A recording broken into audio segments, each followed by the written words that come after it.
Good evening guys. Nag-grocery. Flex natin kung ano yung mga grocery natin guys. Meron tayong Cheetos. Ito yung favorite ko ng anan.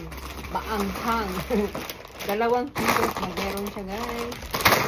Tapos, nagbili ako ng Max. Yung candy na honey lemon. Kailangan ko to guys. Tapos, meron tayong boy bawang. Alam mo naman ang Pilipino. Bali, 4 yata ang binili ko yan guys. Tapos, meron itong pinabili ni Ann. Yung Kinder Surprise. Of course, hindi mawawala yan.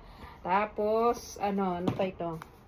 Gatas. Yung Coffee Queen na pang ano sa kape natin guys. Kailangan natin yun guys. Tapos, ilan ba yung boy bawang ko? Parang 3. Ay, 4 pala. 4 yung boy bawang. 1, 2, 3, 4. Pero ang flavor niya ay adobo. Bakit nawawala ako sa camera? Tapos meron tayong margarine. Hindi nawawala yung margarine kasi paubos na. Meron tayong cookies ng Punjabi. Try natin to guys. Pero medyo marami. Pero ito, sausaw natin sa natin guys. Ano pang meron dito?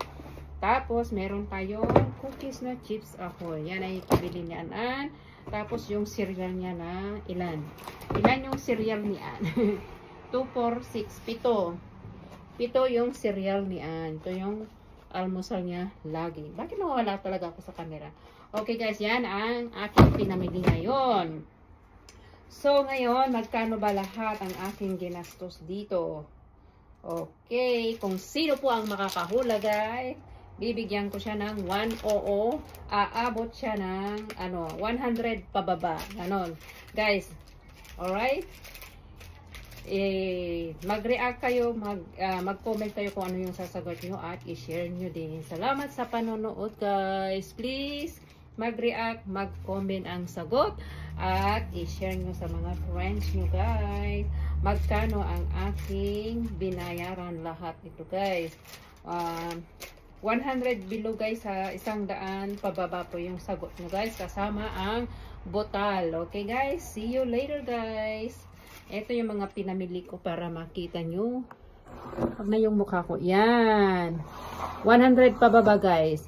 Kasama ang butan. Kung sino ang makakahula ng eksaktong amount ng aking ginastos dito guys, magkakaroon ka ng 100. Madali lang.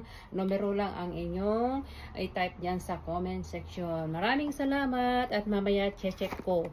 Hindi ngayon, mamaya, baka bukas na para natin i-check natin. Meron tayong cut off mga alas 11. Alas 11 ng umaga nyo dyan.